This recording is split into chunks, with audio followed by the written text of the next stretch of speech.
So hi everyone, it's Gabby here from Soul Style Talk, and my guest for this evening is Maria Page. Hi Maria. So I'll do just a quick introduction. So Maria is a fun-loving soul. She loves the adventure as well. She also loves art doodling. And she wrote a children's book, and we'll talk about it a bit later. But the name of the book is called Yogicorn and the Sausage Machine. So that's a very cool name, and I'm very excited to talk about it a little bit later. But I think, yeah. So hi, Maria. So how are you doing? I'm good, thank you. I'm good. Hope you are too. Yeah, I'm fine, thanks.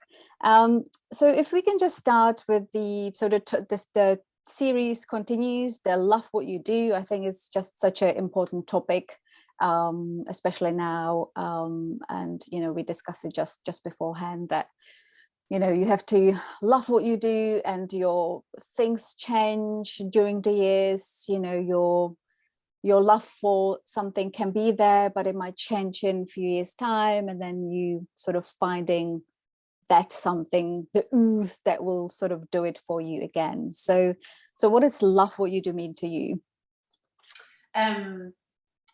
Just simple things.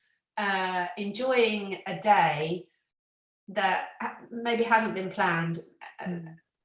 Maybe it's just really simple that you're just spending time with some friends, family, going for a walk, playing with the dog. Simple things, fun.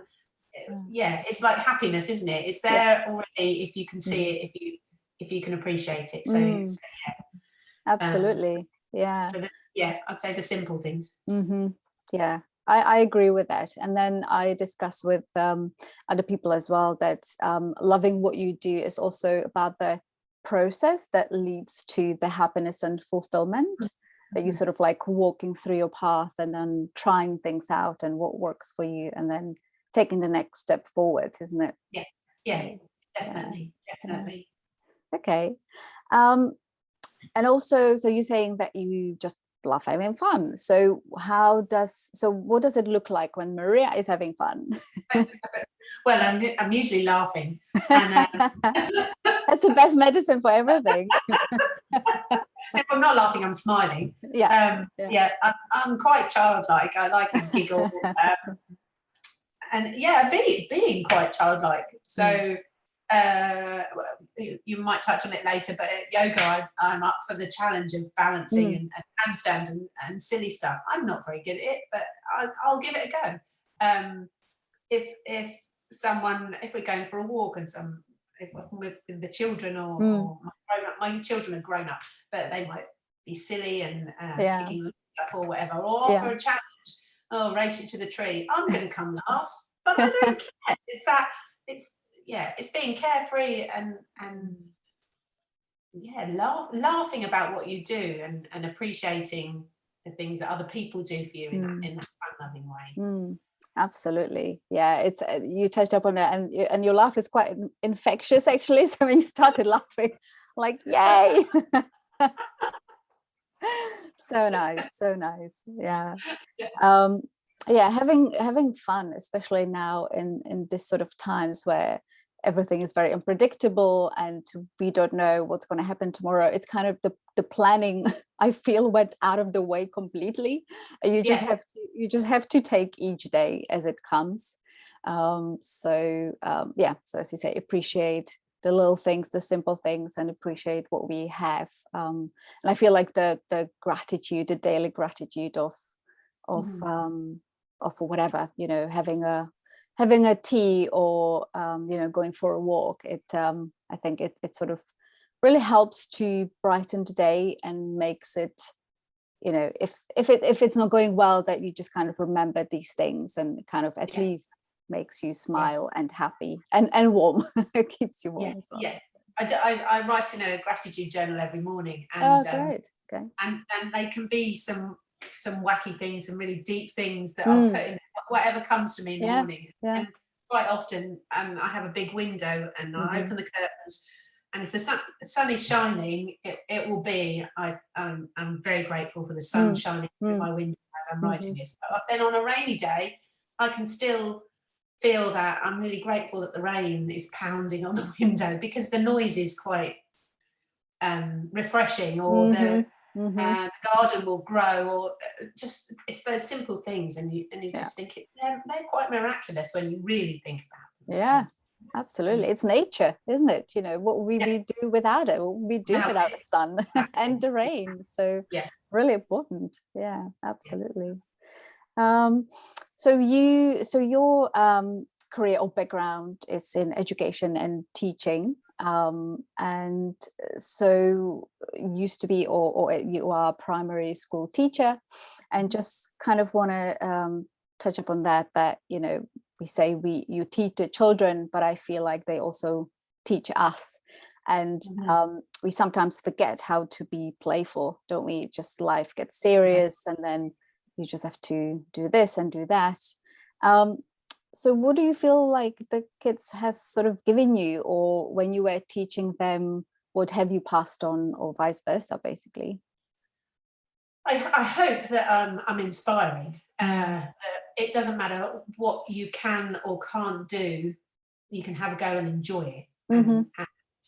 And they kind of like it if I didn't get it right. And quite often I'd play up, and it'll be a bit of a pantomime in the classroom that I couldn't do it, but I tried. And those that can't do things, or they can, really young children compare themselves to others from a very, very early age.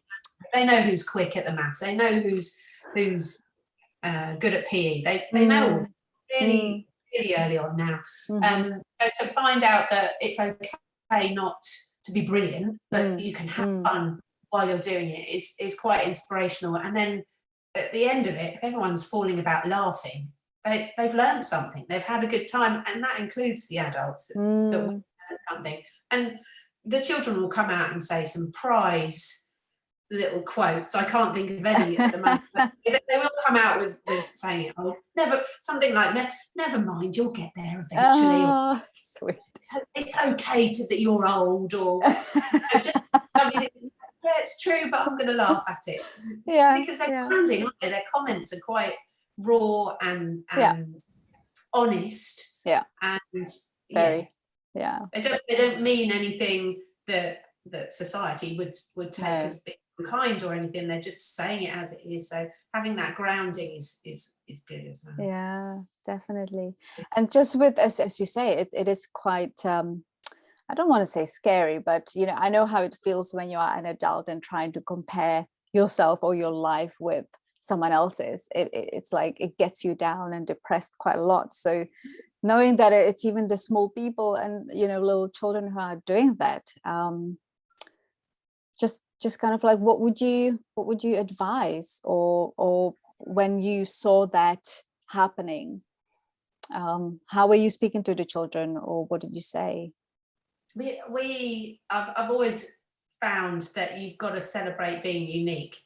You've got to celebrate what you like about yourself. And everyone aspires to be a better person, a kinder person, to grow and develop and all of that.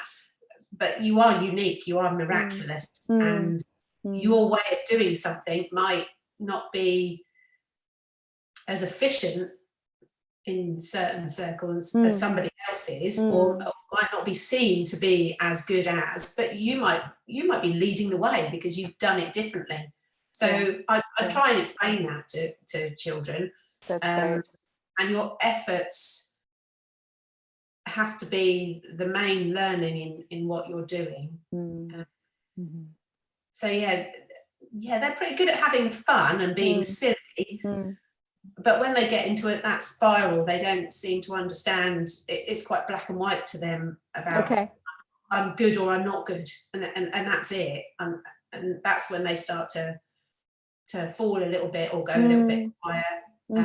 So try to inspire them to say, well, but you're you, and you do it that way. And they might not be able to do it your way, but you do it your way. You do it the best, because you are the only you that there is. Exactly. Yeah, as you say, celebrating the uniqueness, because you know everyone is so different and everyone is doing their own thing, or the same thing but in a different way. So We do. We grow up to compare, what we look like, to compare how we do things, compare how much money, the house we live in, all of that. And at the very end of our life, none of that's relevant. It's not really, isn't it? It's how much fun you've had, how you've treated people, how you feel about yourself. Absolutely. That shows I'm getting older.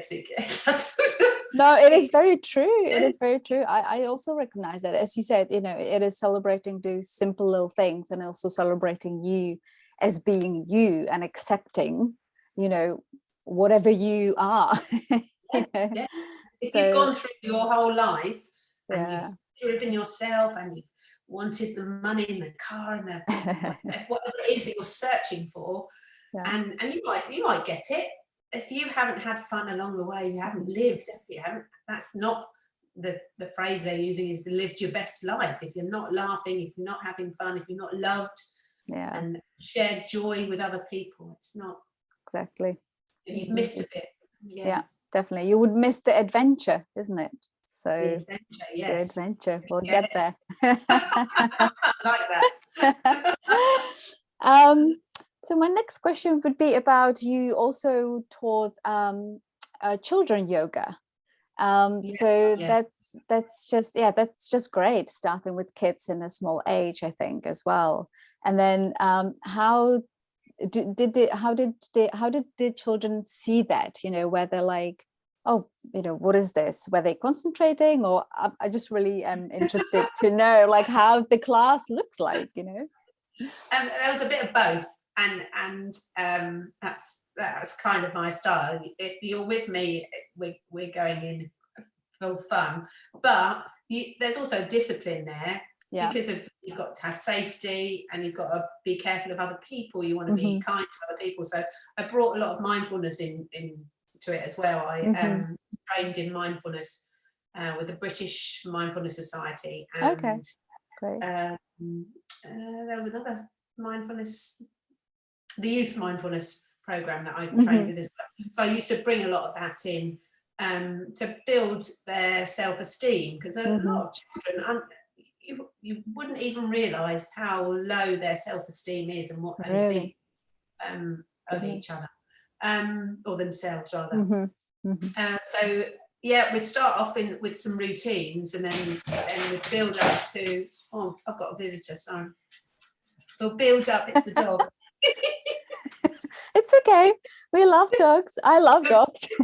He'll join in a minute. Welcome to Soul Style Talks. Earnie. Say hello. Oh. You're not going to come up, are you? He's probably sulking because I'm not here. There. Oh, there he is. Hello, everyone. Here is it. What's his name? Earnie. Earnie. Hi, Earnie. Right, he wants to go out now. He's very clever. He opens doors, not just opening it and pushing on it. He can open it and pull it as well. Well, that is great, because I thought it's Ian coming in to say hello to us. He might later. Oh, that's nice. It's okay. Yeah. So we talked about the children's yoga, that the mindfulness, and do you do the routine of building their self-esteem? Yeah. So we'd start off with a little routine. We'd start off with a bit of mindfulness, and asking them to say something positive at the beginning of the session, and then we'd start to do some yoga poses that were getting them used to it, and warm-ups and things like that, and then we'd play some crazy games. And they were always the fun. I'm just going to shut the door. Yeah, sure. So we'd play something like toga, where you'd have lots of pom-poms, and they have to pick them up with their toes, so they have to balance. They might be racing against each other. They might be like a musical challenge, so when I stop the music, they've got to balance or do a yoga pose, or do the yoga pose that I shout out. So it'd all get a bit crazy. There'd be children and arms and legs everywhere, including mine. So, that sounds like fun. I want to come to that. Their favourite, it was always their favourite, would be the shavasana at the end, where they lay down, and I taught them through a little body scan, some loving kindness, and they would go quiet. And Really? some were wrigglers, but Yeah. they would go really still, and they'd say, my favourite bit is the end bit. Oh, it's Always. nice. Yeah, it is nice. It's like a nice reward. I think I liked it too, you know, after all the hard work you've done, then just lie down and relax. Yeah, that's also amazing. So I totally agree with them. So, it was always fun, exhausting but fun. Yeah. So let's talk about your art doodling. I think that's so I know you are passionate about that.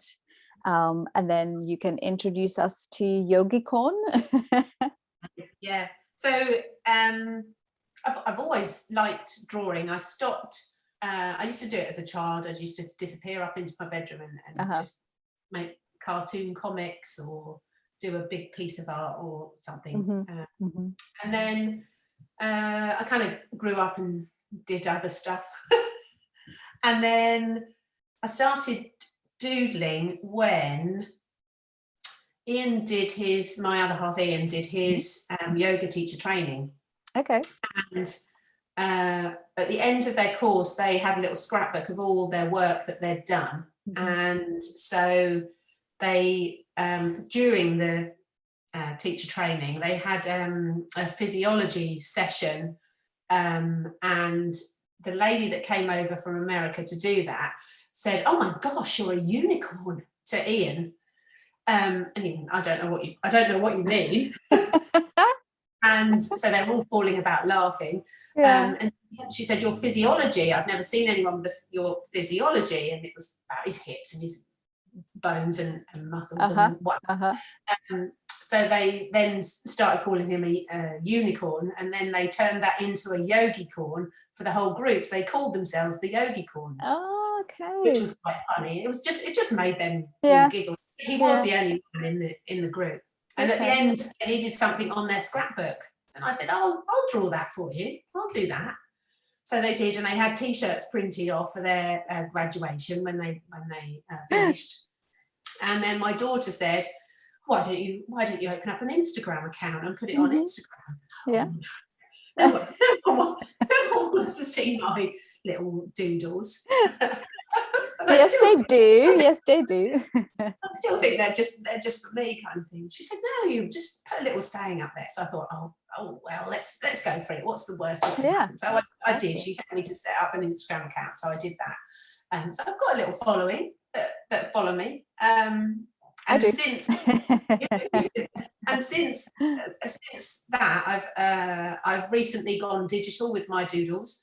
So I now create doodles and have a second Instagram account called Blue Sheep Dreaming, which is just for any art. So my Yogicorn account, the Mindful Yoga Unicorn, is just for yoga, and which is related to the book.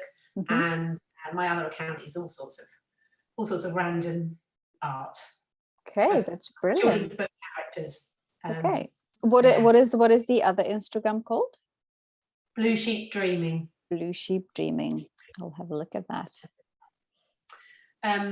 So from having created the Yogicorn, I started doodling the Yogicorn in different yoga poses. So every time I was inspired at a yoga class, I'll draw that one. So I did. Yeah. And every day I post a different post with a little whatever comes to mind in the morning. And then a story started to form. And you've got to put into life what you want out. So you've got to put in the fun, you've got to put in the adventure, you've got to put in the laughter and the happiness and the sharing and the love. You've got to put all that good stuff in. If you don't put that in, so that's where the book comes in. The sausage machine is what you put it in. It's the machine. It's you. It's your body. Yeah. Put that in, and you will get it back. You will get it out. If you go into life grumpy, miserable, sour-faced, just all the negatives, people are going to give you that back. So if you want the good stuff, you've got to put it out there. That's behind the book. And combining that with Yogicorn, teaching a few yoga poses along the way, and a little bit of meditation at the end, because they're all good for the soul. They are. And yeah, I've got a book here, actually. I bought it for my little niece. So this is the book. So Yogicorn and the Sausage Machine. So it took a while for me to find a publisher, to get the pictures. I drew all the pictures, and they had to be in a certain format, so to get them across. I'm really chuffed that I managed to get a book published. It's amazing. No, congratulations. Seriously, I just picked some pages, but yeah, you talk about energy, so that's quite important, isn't it, as well? I've written four books in total for the Yogicorn, so that's the first one. I hope so there's more to come. Fingers crossed. Yes, that's very exciting. Okay. And then this summer I wrote 2 stories about the blue sheep. That's where the blue sheep came from. The blue sheep. So I've got 2 stories that I'm illustrating at the moment, but I'm illustrating them digitally. They're all hand drawn on paper. So I still have the original artwork, which is kind of cool. It is, and look at you kind of talk about that, and it makes you instantly just go, your eyes are sparkly. It's just amazing to see. Yeah, the excitement. It's so brilliant. And then when I first met you, I think I was talking, that was what I wanted to happen, and these were all the plans that I was making. That's when I first met you, and finally it has. It was a while ago, but it doesn't matter, isn't it? It's step by step, and just when you do it, whenever you feel ready, and you are ready. So that's great. Absolutely amazing.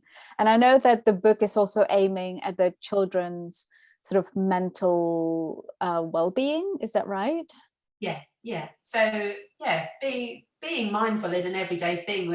If I think I was brought up in that way. I was always told that I was lucky. No matter what happened to me, everything would turn out fine. So I kind of believed that from a very, very young child.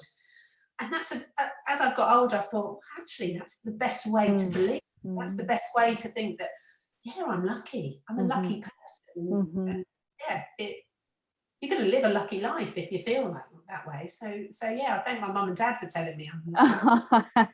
It is so true, isn't it? You have to sort of feel it, and you will then project it on the outside as well, isn't it? Whatever you are feeling inside. So if you feel miserable, everyone else will be miserable around you. And if you do feel happy and smiley, then you'll attract these kind of energies as well. So again, people, you can, where can we buy this book? I bought it on Amazon. Can people buy it somewhere else? Online, definitely. W.H. Smith's, Waterstones, and Amazon. Lovely. Nice Christmas prezzies. Yes, very good for children and grandparents and aunties and uncles and mums and dads too. That's so true. That is so true. I did have a read myself, so I enjoyed it myself too. Have you tried any of the poses yet? Not yet. Well, mind you, I do like a 10-minute yoga stretch every morning. So it's my sort of like routine, and that and meditation straight after. So I really like to kick the day off with this way. It's 2 minutes, but at least something, that's what I keep telling myself. So that's the book. And then I know you also mentioned that you traveled around the world. So can you sort of thought of a place that had an impact on your life journey, or maybe going towards writing this book even?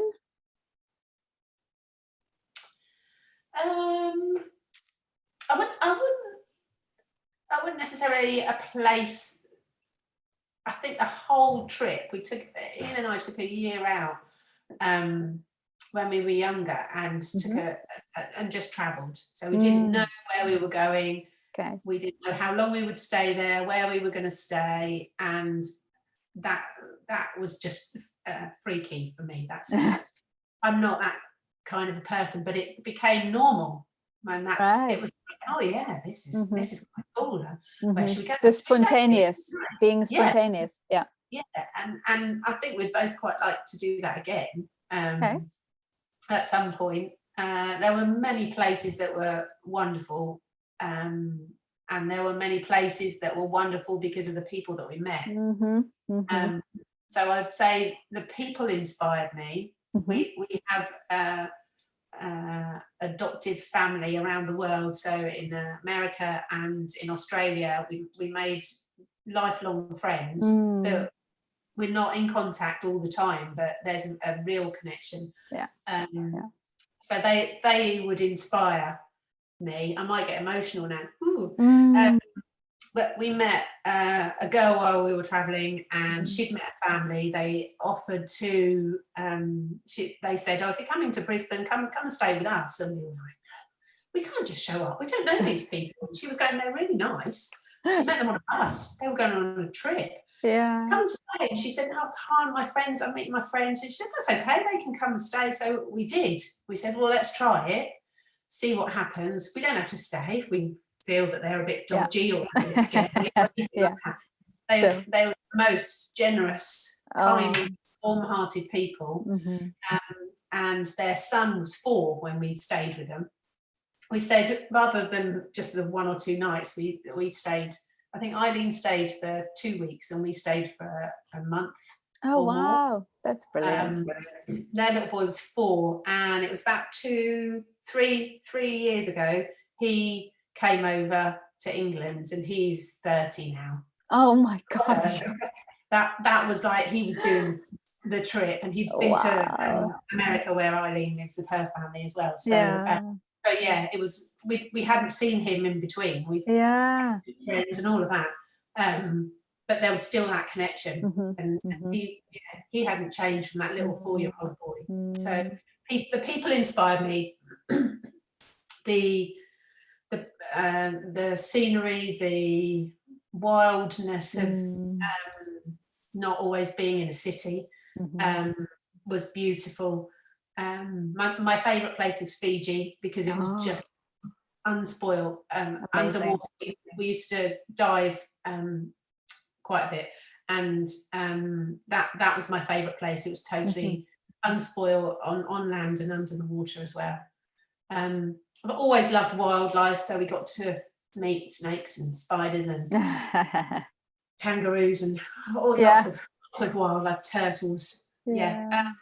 So there are lots of those I've incorporated into my stories, my drawings. One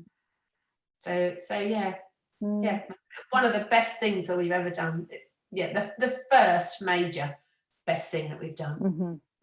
And I totally agree with you, and recommend it to everyone, because as you say, it's you can, even though the people are still so far away, the connection that because when you go on these kind of trips, the people, you kind of are there for the same reason, or for whatever different reason, but the energy is there, isn't it? You're looking for something, you just want to enjoy yourself, you want to see different places, and so the connection always be there.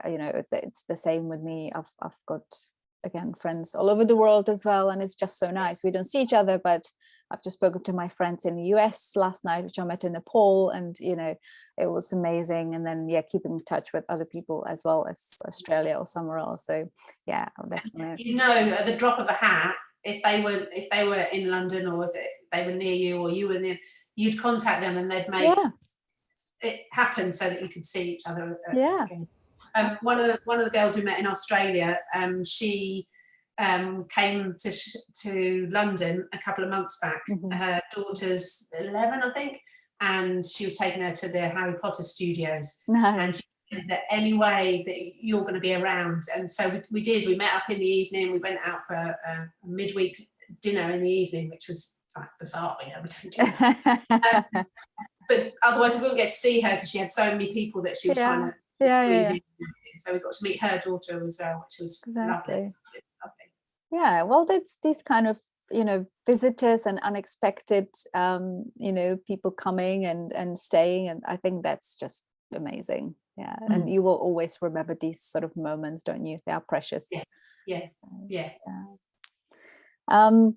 And also, lastly, just want to mention that you mentioned that life is one big adventure, and it's very exciting. So just kind of want to know what kind of adventure it has been so far for you. What kind of life adventure has it been so far for you? Oh, it's been hard at times, but the fun, the love, the sharing with people, the connections that you make are so important, and they stay with you forever. And it's so important. Life can be hard and cruel, but you can't focus on those bits. You've got to focus on the fun.